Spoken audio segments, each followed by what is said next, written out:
Hi, y'all. Thank you for joining. I'm so excited. I am Robin Arzón. We are here for the launch of Strong Baby.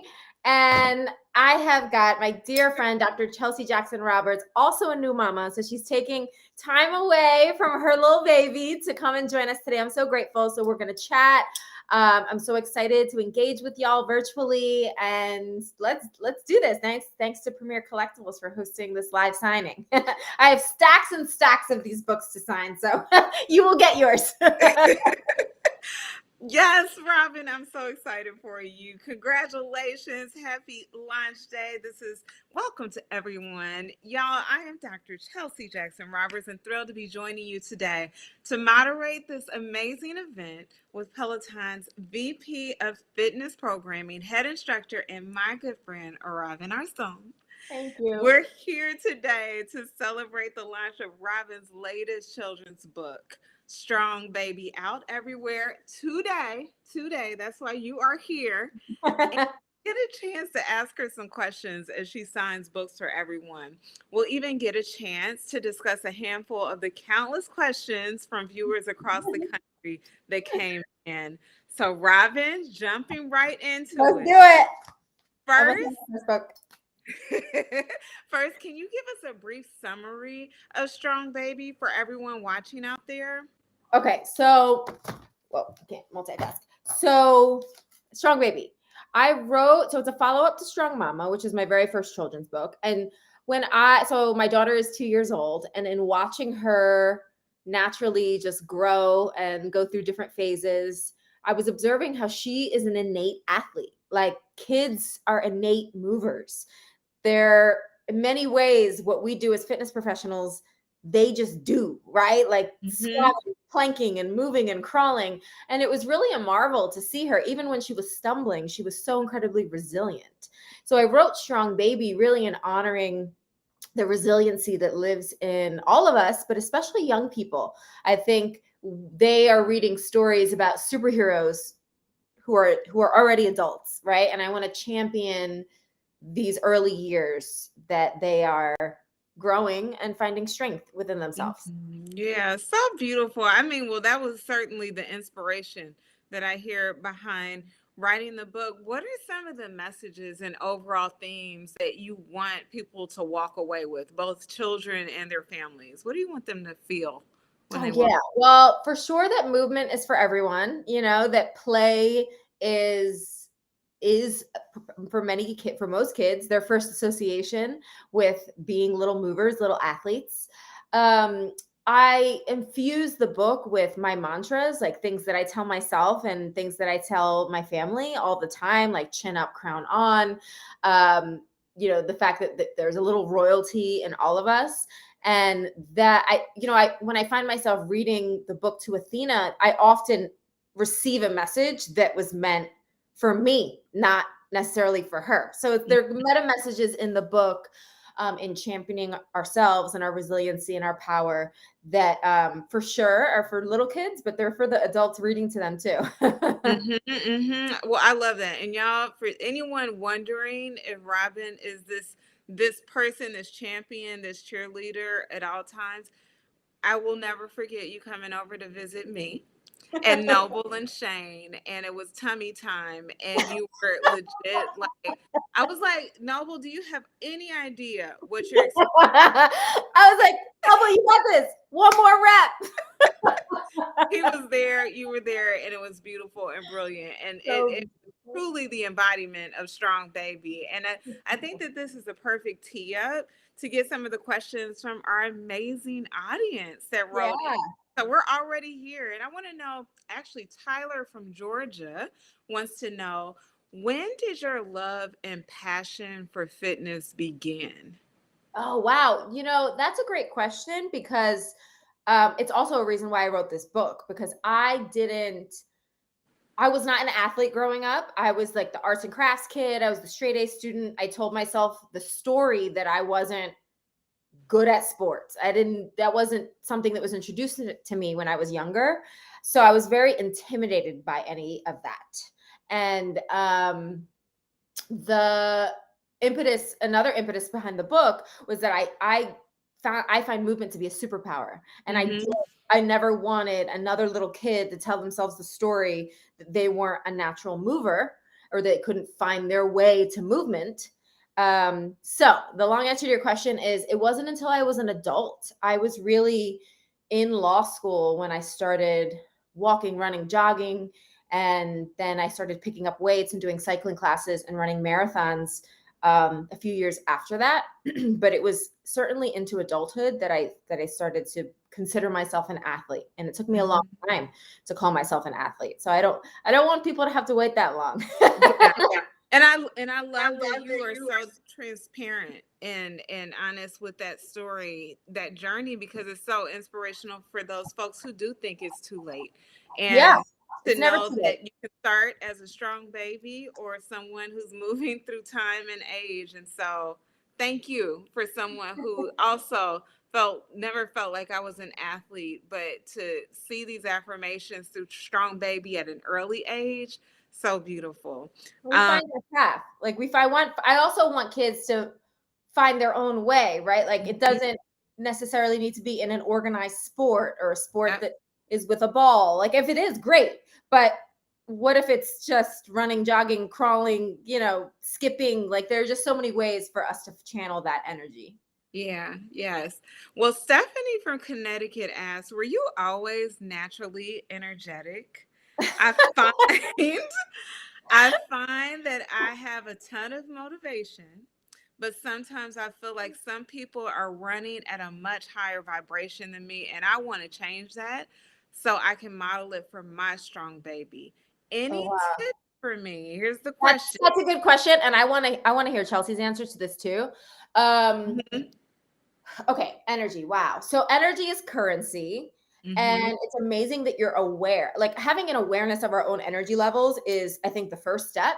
When I was a lawyer and I was really running myself into the ground doing like 80-hour weeks, I thought that feeling okay was normal. Like mhm, I thought just okay. I thought this malaise, this general feeling of was normal. And then when you mhm, really reach different thresholds of your joyfulness, of your capacity for all the things that we love in life, you realize, oh, wait, that wasn't the cap.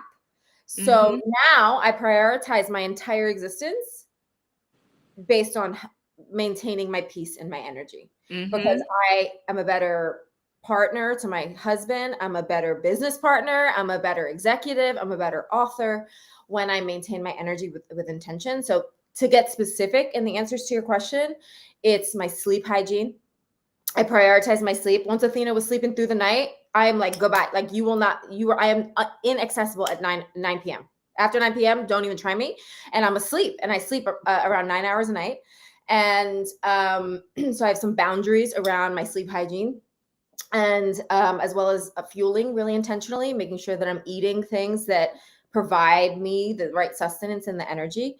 And then my mental health. I think movement really helps my mental health, my breath work, meditation practice. Like these are all things that inform how we're living in the architecture of our bodies. And then Mhm. that directly informs like what our energy is going to feel like. If you mentioned you have motivation, and just even the mindfulness of this question tells me that you're modeling it for your kid, which I think Mhm. is part of the point. What do you think, Chelsea? Yeah, you said it so beautifully, Robin. I think that the part about peace for me is essential.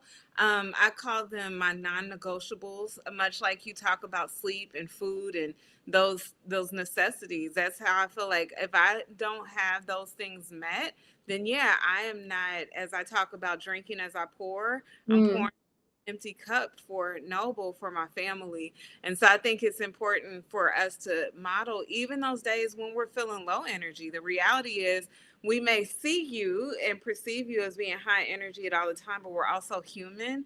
So I think that it's beautiful when we can model the fullness of that human yeah, experience for yeah. our children and say, mommy's tired today, and this is what Mhm, I need. This is what I mhm. do, so that we can then in turn model it for them to make those choices for themselves. I love that. I Ah, love that question. yes. Melissa from Woodbridge, Illinois says, you absolutely ooze confidence and it's amazing. How long did it take you to develop and live and breathe that confidence? So very similar. Like, when do you feel like you tapped into it? Was there an aha moment? Was there? Hmm. Okay, so I believe that confidence is a side effect of hustle. Mm, And hustle gets a bad rap. Like hustle doesn't mean run yourself into the ground and just never sleep and champion this idea that you live off 2 hours of sleep. But no, but there is something like I revere my work ethic, and whether it's putting weight on a barbell and lifting that over my head that is double my body weight, you can't tell me mm-hmm. nothing. You can't tell me nothing. Right? Mm-hmm. If I lifted that morning and I'm going into a contract negotiation, good luck. My price just went up 20%. Okay. So those are the moments that there are many inflection points that I create for myself, whether Mm-hmm. it's a business challenge, whether it's a relationship challenge. There are moments where I'm like, okay, this this is that inflection point. Like Mm-hmm.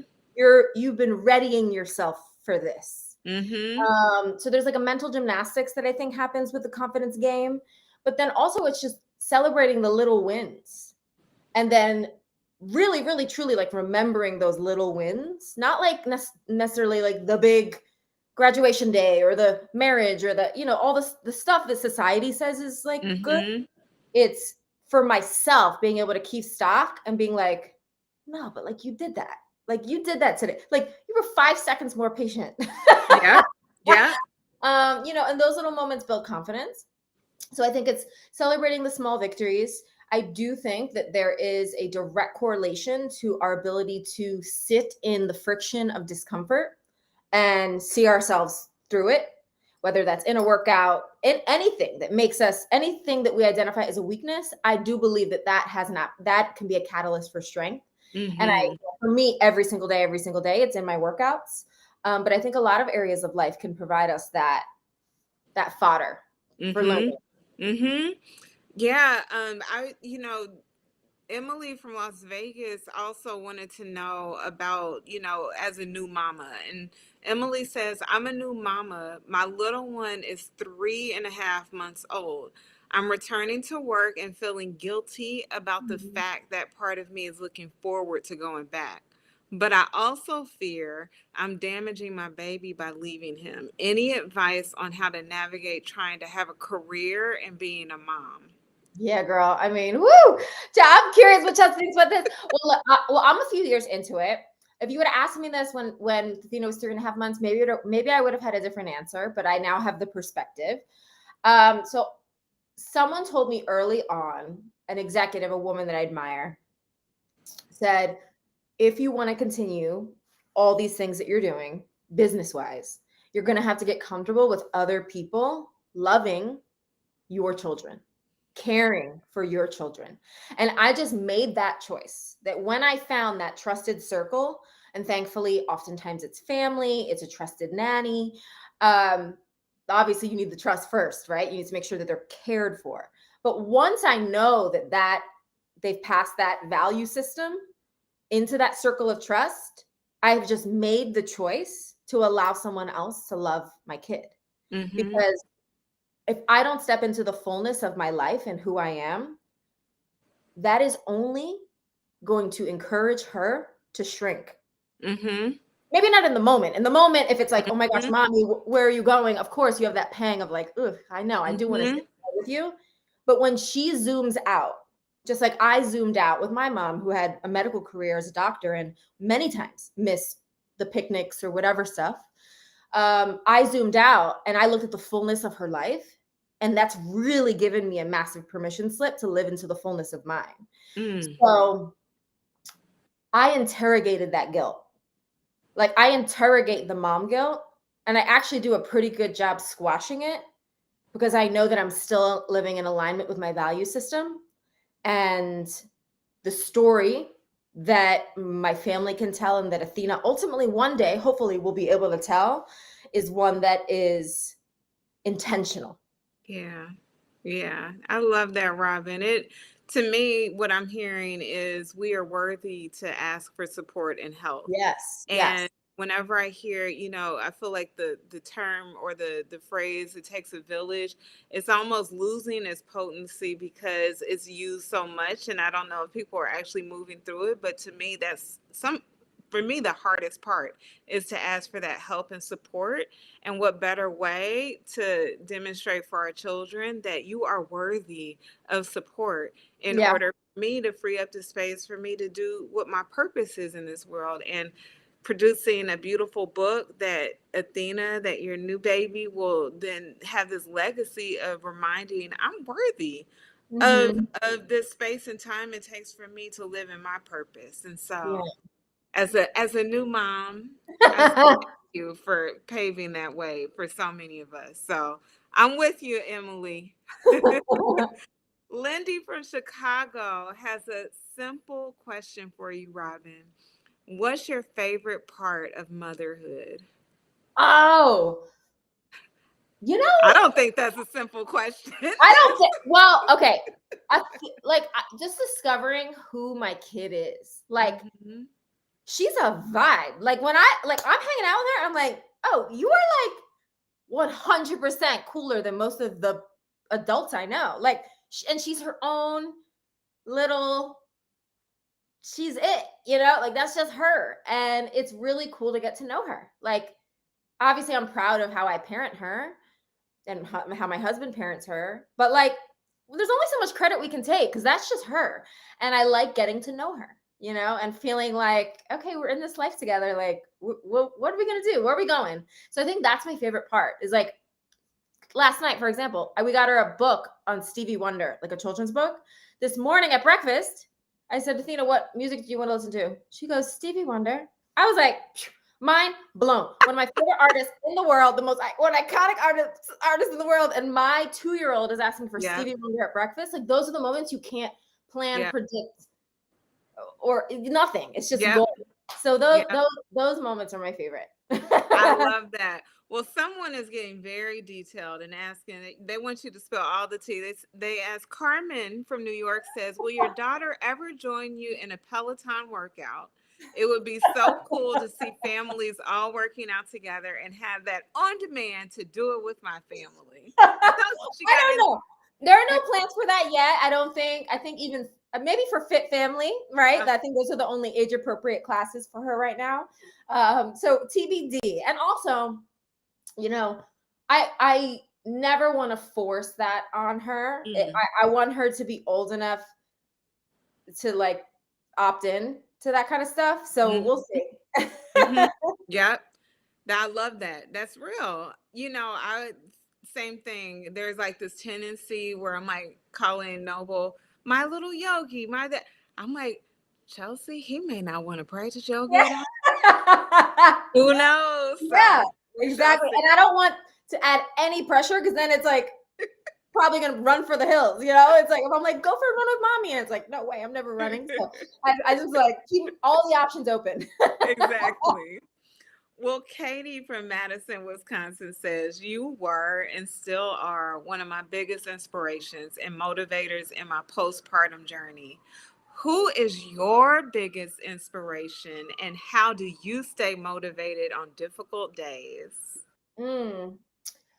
So my mom is a big motivation. Like seeing her, what she did, with my family was really beautiful to watch. I am very fortunate to have people in my circle who have multi-hyphenate existences, right? They're caregivers, they're doctors, they're creators, they're all kinds of things. And seeing that and seeing them at a life stage, at least a family life stage, a little bit preceding mine, I was able to continue to tell myself the story that I would be able to hold on to different facets of who I am. In addition to motherhood. Obviously, that's a big part of my identity, but it's not my entire identity. So that motivates me because this is another thing that's important. I released myself from the traditional idea of balance. I think that the traditional idea of balance implies that everything gets like an even piece of the pie. And I release myself from that. And instead, there are some days I'm like 100% Athena's mom and everything else is zero. And then there are other days, like today, I'm in press most of the day. I'm like 80% author and 20% Athena's mom. And I just have to be comfortable with that fluidity. And I think that keeps me motivated because I know I can bend so I don't break. And I give myself that elasticity. And that allows me to stay focused.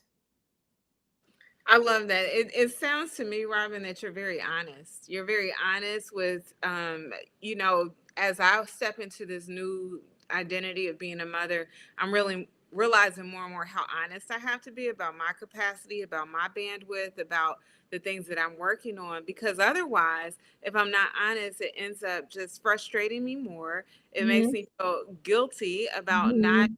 best mother, the 100%, when if I'm grounded in the reality that if I have 100% and the reality is 80% of me has to be here right now.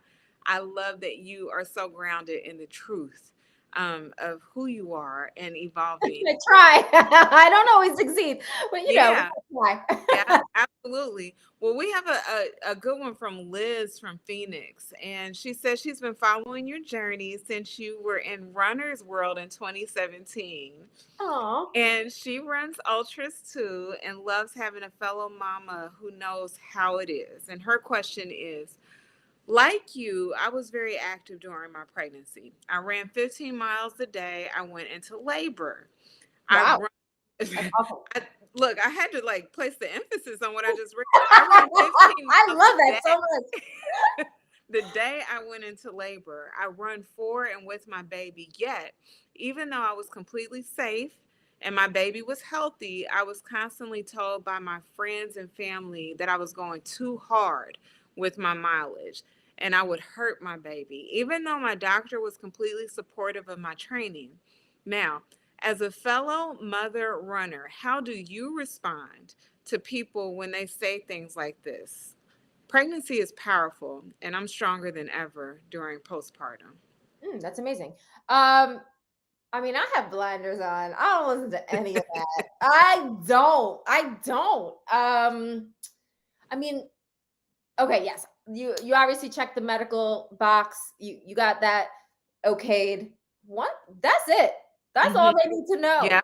Like I have done my first pregnancy. I did things that astounded me. I didn't even post it on social media because Mm-hmm. I was like, this is just my story. But I think this Mm-hmm. pregnancy, I will. If knock on wood, I'm still lifting and doing all those things Mm-hmm. into my pregnancy, which I was last time.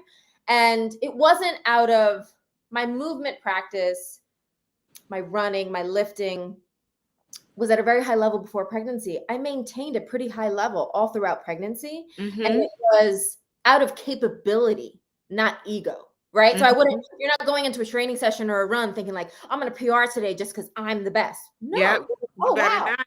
I'm feeling good. So I'm going to keep going. And I think the empowerment to tune out folks who really have no idea what they're talking about and turn up the volume on your inner roar Mm. is incredibly important. And that also means when to say, you know what, that's not for me today. Mm-hmm. And I want so much for pregnant people to feel empowered to know I'm turning up the volume on this and I'm turning the volume way down on this, and y'all just gonna have to deal with it. That's Right. what I want to see for folks. Right. Right.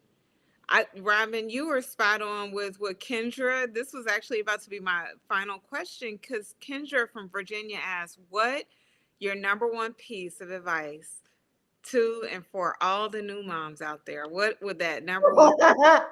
I mean, you kind um, of answered it, but anything else that you would want to add to end on in terms of advice for new moms out there?" you need less advice. You need less advice. Okay, let me tell You you the heard number one it. single best piece of advice. It was given to me by my homegirl, Eva Longoria. And I asked her when I was pregnant, Eva, like what do you want to tell me? She was like, I don't want to tell you anything. She's like, because you'll hear so much unsolicited stuff. That doesn't mean you don't have trusted, folks in your life who you can lean on, right? Mm-hmm. Of course, we need people. I'm not saying you're a lone wolf, but you already got enough chatter. Mm-hmm. There's enough noise. I think the number one thing that I've learned as a mother is that deep down, I know. And if I don't know, I'll figure it out. And it's gotten me this far. So let's just keep figuring it out, right? Like, I think sometimes when we go down the rabbit hole of the well-intentioned, I think mostly well-intentioned IG accounts and the podcast and the books and it's like a dose of that is good. Education is good. But when we start replaying the narrative, whether we're worthy of making choices for our family, that's where I pull back. So I would say number one piece of advice is to create a community and architect a world for yourself where you're really able to listen to your own voice and that's respected.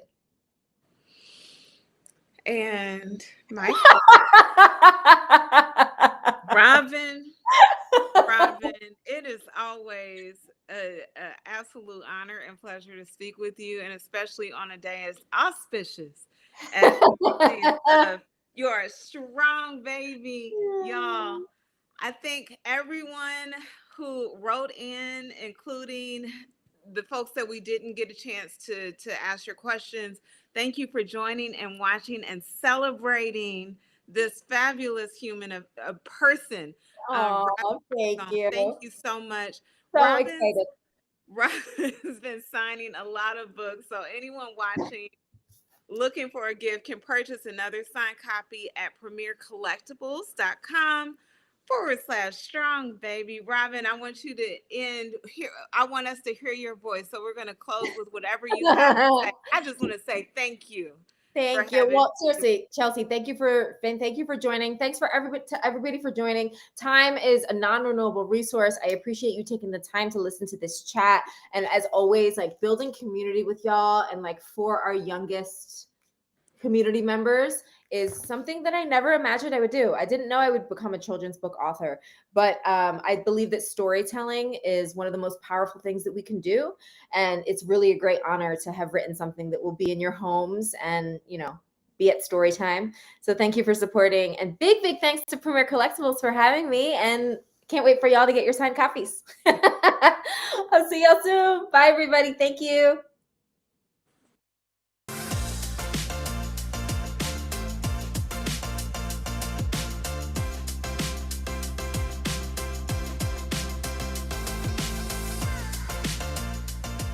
Hey, this is John Acuff, New York Times best-selling author of 7 books and someone who's done a live signing. If you like the one you just watched, make sure you check out our YouTube channel. It's full of amazing authors having great conversations and signing books for viewers just like you. So make sure you subscribe.